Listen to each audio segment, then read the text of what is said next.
Hi, I'm Brent Stafford, and this is RegWatch by RegulatorWatch.com. In The Art of War, the great military strategist and general Sun Tzu says, every battle is won before it's ever fought, meaning in order to set the stage for victory, you need to manage both your resources and your forces wisely. Now that's good advice, but what does one do if resources are scarce to begin with, and your forces are disparate and hard to unite? Joining us today to discuss this question in regard to the battle to save vaping in Canada is Darryl Tempest, Executive Director of the Canadian Vaping Association. Darryl, thanks for coming back on the show. Thanks for having me, Brent. It's funny that you say that because that's one of my favorite books, and I think it's very apt to the conversation that we need to have as an industry here over the coming months and certainly before the end of 2021.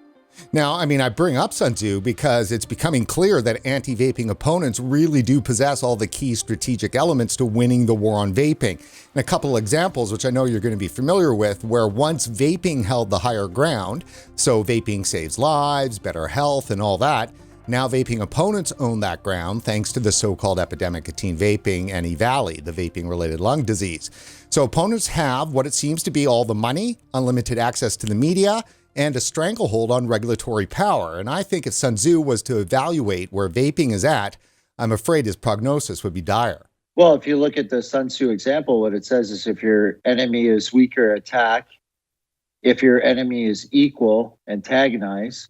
And if your opponent is stronger, reevaluate. So I think at this point, we need to really reevaluate what we've done over the past 4 years. And we need to strengthen our forces in order to be able to come together with a unified message to deliver that to politicians.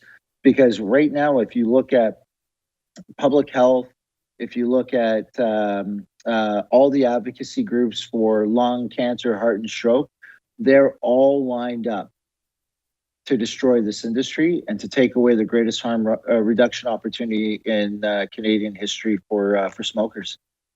Now, do you think that the forces that are fighting on behalf of vaping really truly understand what they're facing? You know what? I don't think so.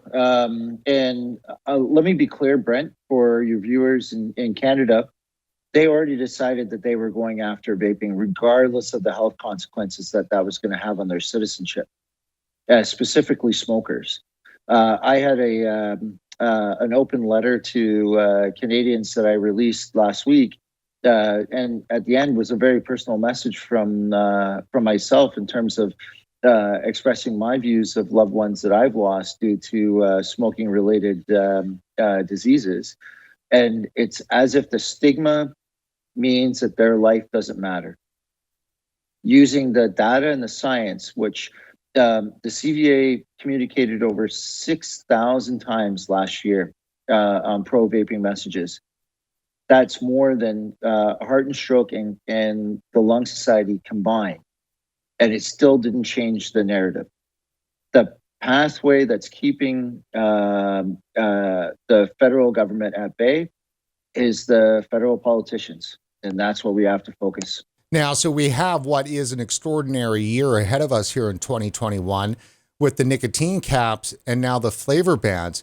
Take us through the first one. We are coming up to the deadline on the nicotine caps. I believe it's March 4th. That is correct. It is March 4th. So Health Canada is taking in consultations. Obviously, we're putting in a consultation, but so many of the CVA members and the business owners are also putting in their own consultations to talk about how this will have an impact on smokers. I think what's important is the government also does a business risk assessment. So if you look at what we are dealing with age gating online, is that the government within the risk assessment said that they could not, that the cost to do this would be $50 to $200 a month per company. And we looked at the analytics, and the best price that we could get is $1 per visitor on the front end. Which means if you have 300,000 or 400,000 people trying to learn from a specific company about vaping, it's $300,000 to $400,000 a month that they'd have an upfront cost when the checkout is only at 5%. We made sure that the federal government understood that this impact would happen. and especially during COVID, when so many people need to order online, then that was completely ignored in the policy and regulation. There has been no extension or no feedback from Health Canada to help us to ensure that the most successful product in NRT history is available. So am I to understand then that you got no feedback from Health Canada and the Canadian government with regards to the age gating? No change on the feedback that we gave them in terms of the fact that there's no economic plausible solution to this problem, which means effectively it would kill online sales. And that's just one thing then. So, I mean, that could kill online sales. You've got the NIC cap. I mean, do you think there's any hope there? I think on the NIC cap, where my largest concern is if you look at it, every other gazette has talked about age requirements. So you have to be of age to see the marketing. You have to be of age to see the product sampling in retail stores. Everything has been about age restriction. I did not see anything about age restriction in this Gazette 1 when it comes to nicotine caps. And so that, in your mind, then, I'm assuming that is a portent that they're not going to consider adult only for higher levels of nicotine. They haven't asked for any feedback about the importance of high nicotine for smokers, and or what it is about age gating. So here's the issue. I think at a high level, there is no conversation about harm reduction. Not at a federal level, not at a provincial level. It is not talked about by the health groups, the health advocates. You know, you got some of the most amazing information coming out of the UK. And we put out a release today. The UK has now said that they can be smoke-free by 2030. Smoke-free, as vaping as their platform. Our government has said to Canadians, we can be at 5% by 2035. So my question is, why aren't we embracing a product that is at least twice as successful as NRTs? And within their studies, they're finding that it's anywhere between 64 and 74% successful. So we're seeing rates that are unparalleled in terms of the opportunity to reduce harm and death. And one of the largest cost items that we have for universally paid for healthcare system, and it is completely being ignored. It's not being talked about at any level, which means that the only people that can bring this up and the only people that can drive why this is important is our own community. And that community includes the businesses that support our industry and our consumers. And let's just take a quick look here, at vaping in England, an evidence update, including vaping for smoking cessation, February 21st, just out from Public Health England. And boy, they've certainly been consistent now, 7 years on of coming out in support of vaping. But it seems that Canadian Health Canada and Canadian policymakers are not following their usual standard process of closely aligning with UK. I think it's even beyond that, right? So we look at the war on vaping. The war on vaping has started with youth experimentation. Now, Brent, you and I were young guys. I'm sure we experimented with stuff when we were kids. The ability to legislate that out is not possible. What have we always done traditionally? Is that we've limited access. Booze went to liquor stores. You had to show your ID. Now with cannabis and that regime coming on board for Canadians, it's following the same mold. And you have a product and a conversation that vaping should be regulated like it's a tobacco product when it is the clear answer to being anti-tobacco, to being the pathway to success. Embracing technology and embracing harm reduction is critical. So, the government of Canada is talking about decriminalizing hard drugs. There's been programs for fentanyl. I mean, for the COVID response, they've shut down businesses.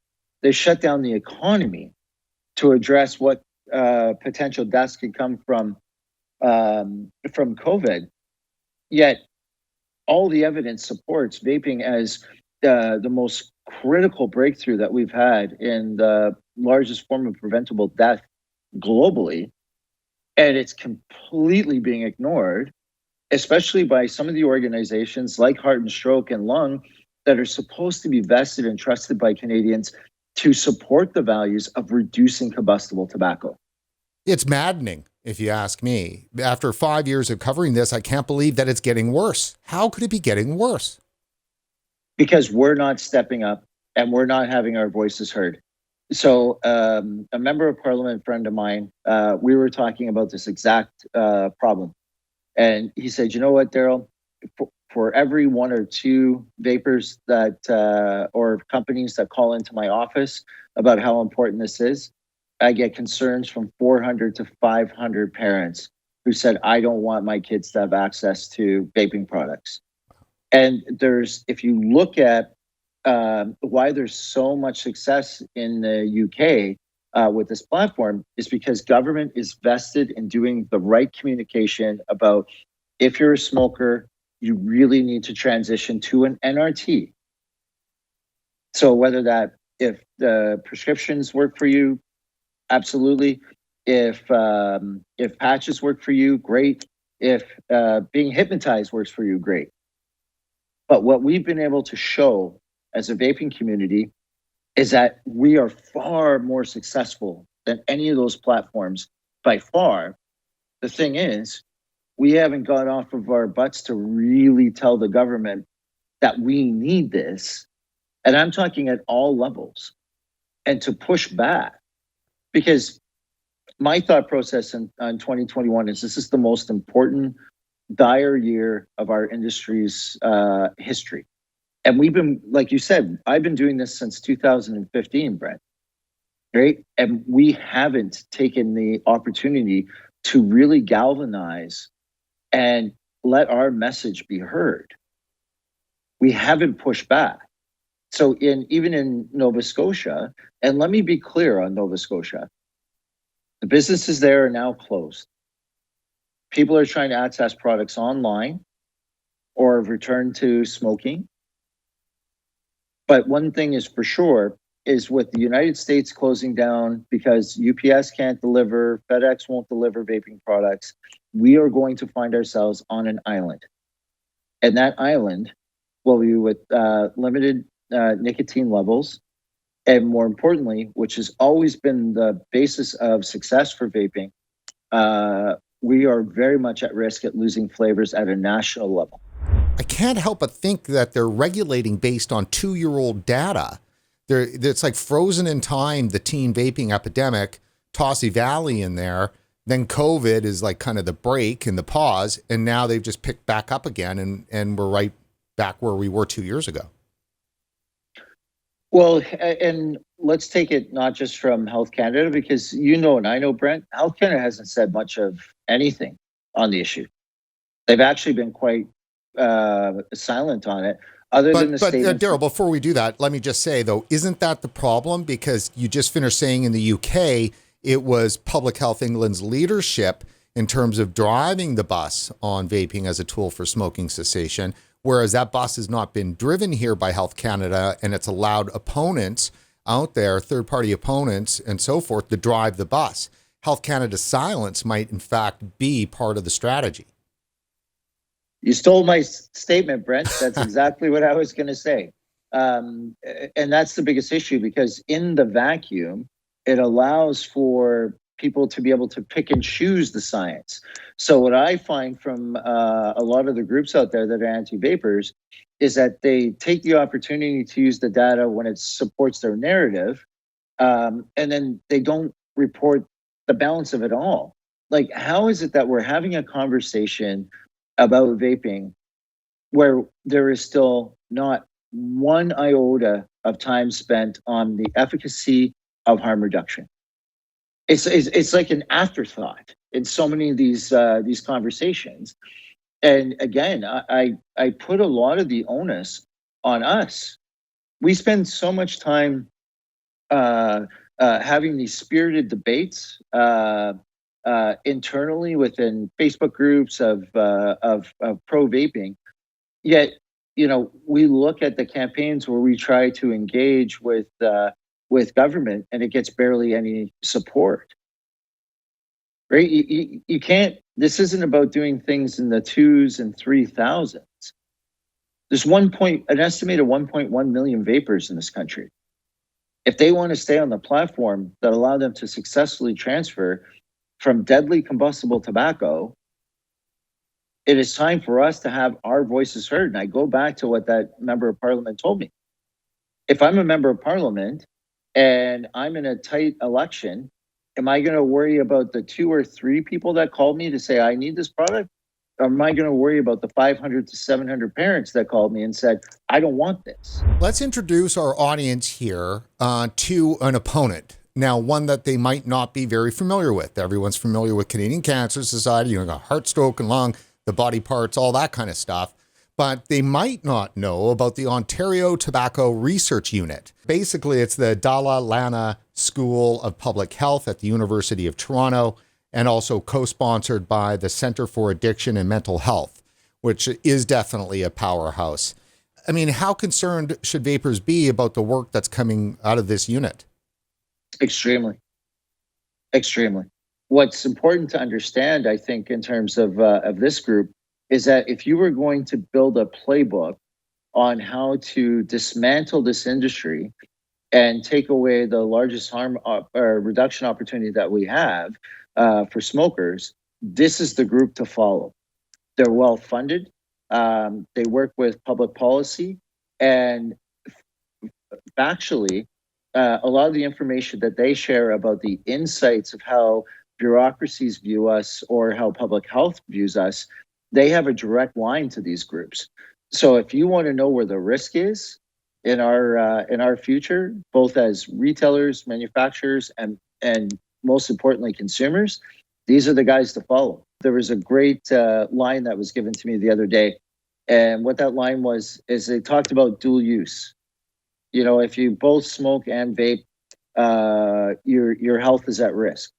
So that narrative is the same as saying, if you vape and juggle with hand grenades and you take the pins out, you're at risk. It has nothing to do with the vaping part.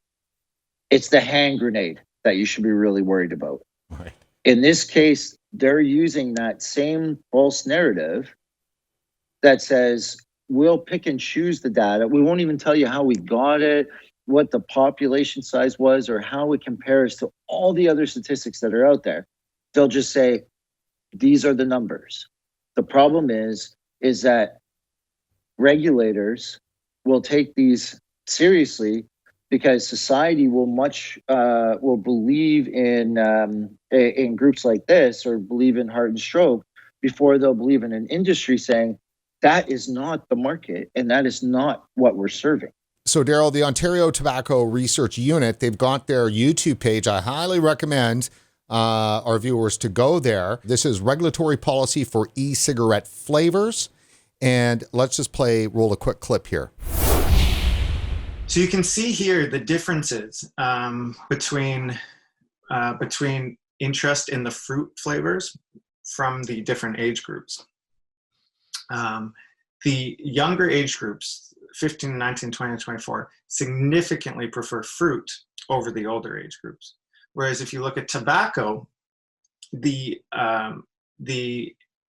preferences for that are largely in the 25 plus. That's that 21% versus 3% for 20 to 24, and only 9% for 15 to 19.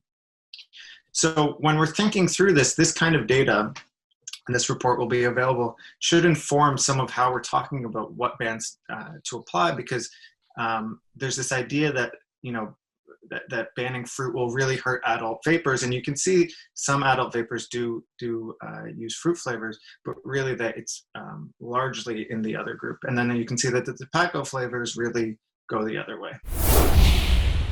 What exactly does he mean by that? Is he trying to discount the value of flavors for adult vapors? Is that what you got out of that, Darryl?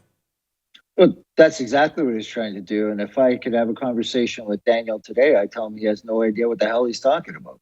And I can start with talking about the Euromonitor, which was commissioned by Health Canada, by the way, that said 62% of vaping sales were fruits. And we know fruit flavors from our own data, because we're actually in the industry of serving adults, is a lot higher than 62%. But because that would bring in the C-stores as part of that discussion from the Euromonitor. There's a study from Yale that talks about, and this is to show you the battle that we're in, Brent, and why we are in the battle for our life. Part of that should be that the Yale study, which was a large study, showed that adults were 2.5 times more likely to be successful because of flavors. So where is that? And where is this group talking about? Because stay in your lane, you're about tobacco reduction. And they're talking about in this video that vaping and tobacco should be regulated the same. One kills people and one saves lives. You explain to me why that methodology or thought process makes any sense at all. And it's really important to understand that while the demeanor here might be calm, of course, and it might seem a little boring, this video, you're really watching strategy turn into effective tactic, in my opinion. Yes, because they use their brand, which is, we're trying to do good for everyone. And heart and stroke and lung and cancer, I've been doing this forever to attack our industry, right? It's like, how can we be wrong because we only want people to quit everything and not be addicted? That's not how addiction works. If we look at vaping, what has it done? It has improved health outcomes greatly. It has reduced smoking rates greatly.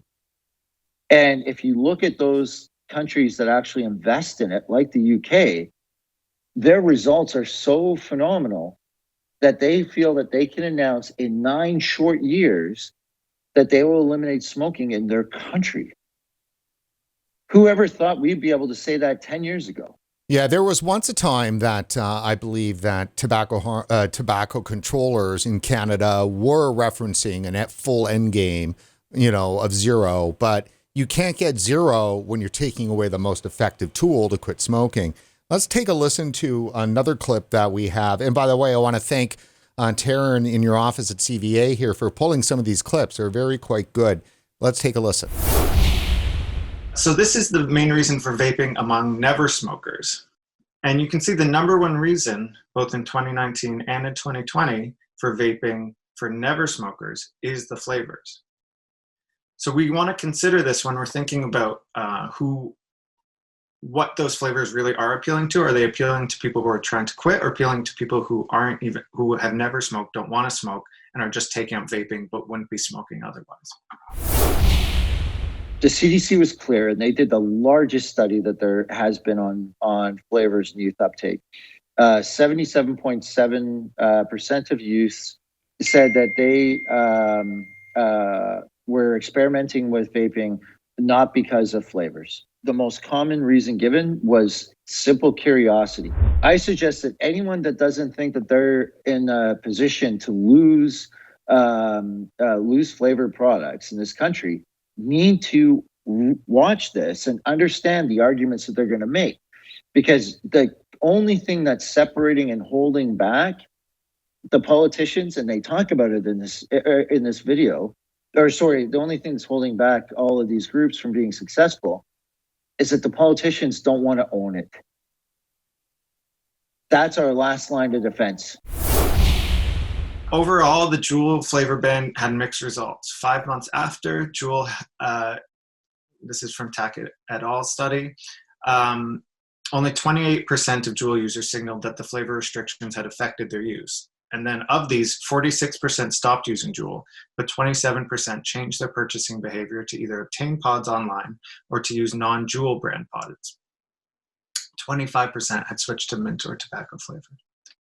So these are important to keep to understand, but also to think through for future restrictions.